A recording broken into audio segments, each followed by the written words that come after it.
bebe yari umwana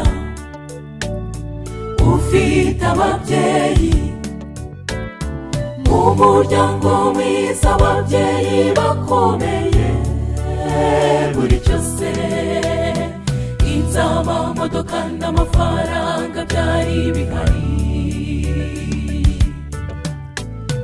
Yitabwaho cyane n'abakozi biwe, bamumenyeraga byose yabaga akeneye, babikora neza, bo kabyari bandi baha umugisha.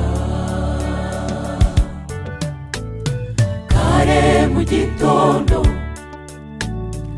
akajya ku ishuri, kuva ku wa mbere kugeza ku wa nyuma, n'ababyeyi babaga bari mu kazi kabateza imbere.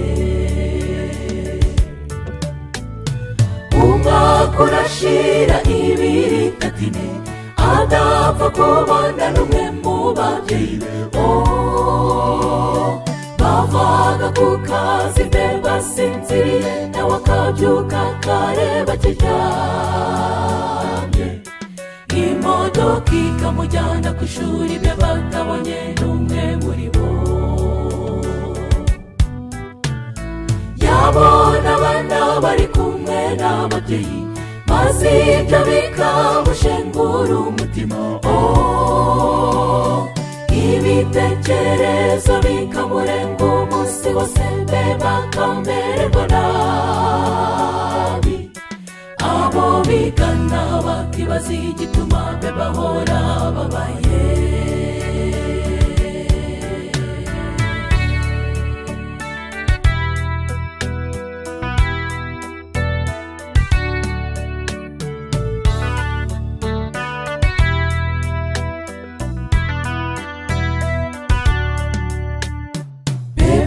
Yararwaye amererwa nabi, baravuza biranga, bakora ibishoboka bamwitaho, akomeza kuremba, n'abaganga barashoberwa. Kugira isasiro n'akabaraga gake, yaka telefone yandika ubutumwa. Mbega ubutumwa bugenewe kuri buri wese uzi ko yahawe urubyaro.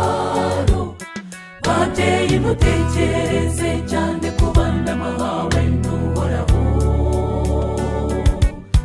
Abana ni Imana iva ku Mana, mubyeyi ita ku mwana wawe.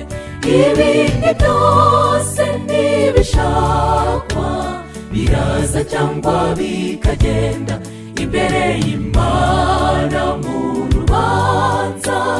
Uzabazwa icyo wamukoreye, nurera umwana uko bikwiye, uzaba ukoreye Imana umurimo.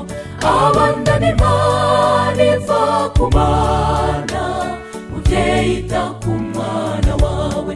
Ibindi byose ntibishakwa, biraza cyangwa bikagenda imbere y'Imana mu rubanza. Uzabazwa icyo wamukoreye, nurera umwana uko bikwiye, uzaba ukoreye Imana umurimo.